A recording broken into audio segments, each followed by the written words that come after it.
Hey everyone, and welcome back to The Explainer. I'm so glad you're joining me today because we are jumping straight into a truly fascinating concept from A Course in Miracles. Specifically, we're going to be focusing entirely on Lesson 38.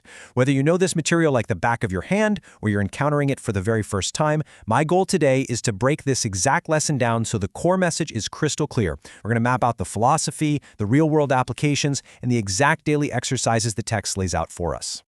And the core of this lesson is just a single, incredibly bold phrase. Quote, "There is nothing my holiness cannot do." This one sweeping idea is going to be our anchor for the entire explainer. The source material basically asks us to hold this thought right at the center of our minds.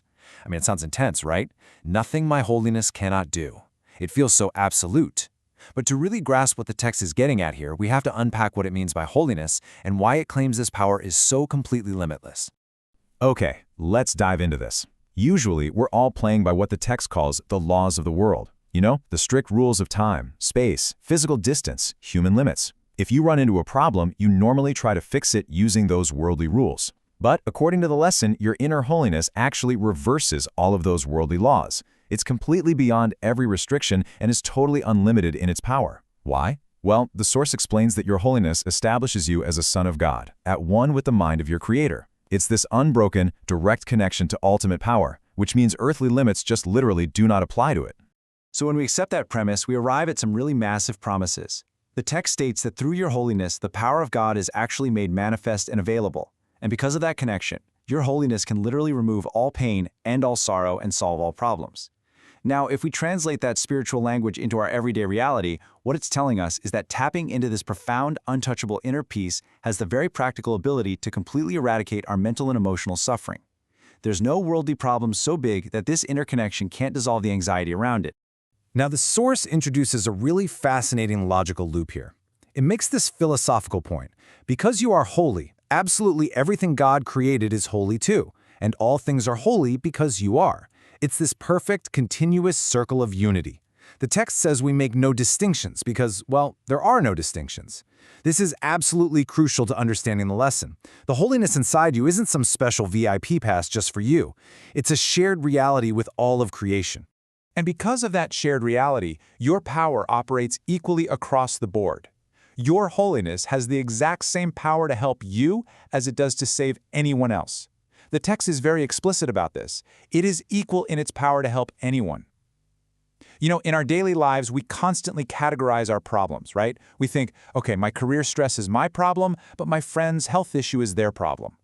This lesson is basically teaching us to tear that wall down. We shouldn't make distinctions between our struggles and the struggles of others because the exact same holiness heals both. So, let's move on and look at your daily practice steps. First up, let's talk about the time commitment. To actually make this effective, the text lays out a very clear schedule. You're asked to do 4 longer practice periods throughout your day, and each of these should ideally last a full 5 minutes.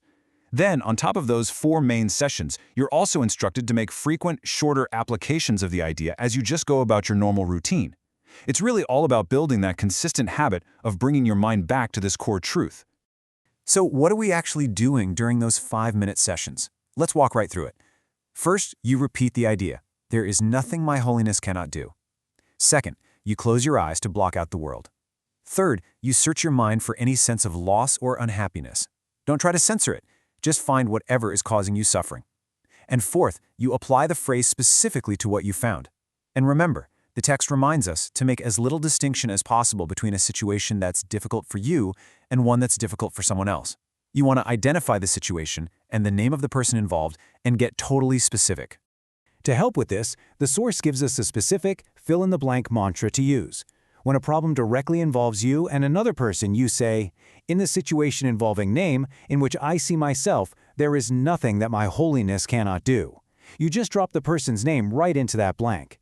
It's a great way to force your brain to take this grand, abstract spiritual concept and apply it directly to your very real, everyday human conflicts. But what if the situation seems to be entirely about someone else's suffering, say a friend who's going through a tough time? Well, there's an alternate formula for that, too. You say, "In the situation involving name, in which name sees himself, there is nothing my holiness cannot do." This brilliantly shows how we can expand this power outward.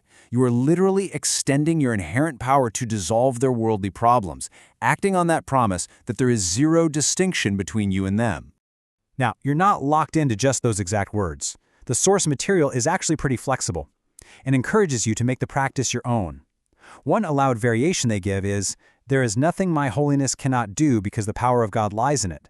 You are completely free to introduce whatever variations appeal to you and add your own thoughts, as long as that absolute core theme remains your focus. The goal is to keep the exercise deeply meaningful to you personally. You might be wondering, why are we doing all these specific drills? What's the end game here? Well, the text gives us the ultimate goal of the entire lesson right here. The purpose of these exercises is to begin to instill in you a sense that you have dominion over all things because of what you are. Now, that is a powerful word, dominion. It's not just about surviving your problems. It's about empowering you to realize your inherent, unshakable authority over all worldly suffering simply because of your true, holy nature. Now, for the rest of your day, outside those 4 main sessions, the text has some instructions too. For those frequent, shorter applications we talked about, you simply use the original short idea. But, and this is super practical, if a specific problem or stressor suddenly pops up in your mind, you pivot. When that happens, you use the more specific fill-in-the-blank name format to tackle that unexpected stress head-on, right in the moment. So, bringing this whole explainer full circle, we arrive right back at that central truth. There is nothing my holiness cannot do. According to the source, this is a statement of absolute fact. It reverses the laws of the world, it recognizes zero limits of space or distance, and it makes the power of the Creator manifest in your daily life to dissolve pain and sorrow. Just to make sure you have a crystal clear takeaway for your routine today, here's a quick summary.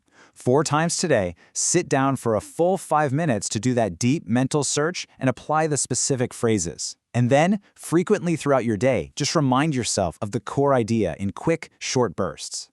Real quick, before we wrap up, if you're finding this breakdown of the source material helpful and you like this structured way of learning, please take a quick second to hit that like button and subscribe. It really helps us keep producing these explainers for you. I want to leave you with one final provocative thought to carry with you today, based directly on the text we've just explored. If your holiness truly gives you dominion over all things, what problem will you choose to solve today? Take that 5 minutes, sit with it, and apply your inherent power. Thank you so much for hanging out with me, and I'll see you in the next explainer.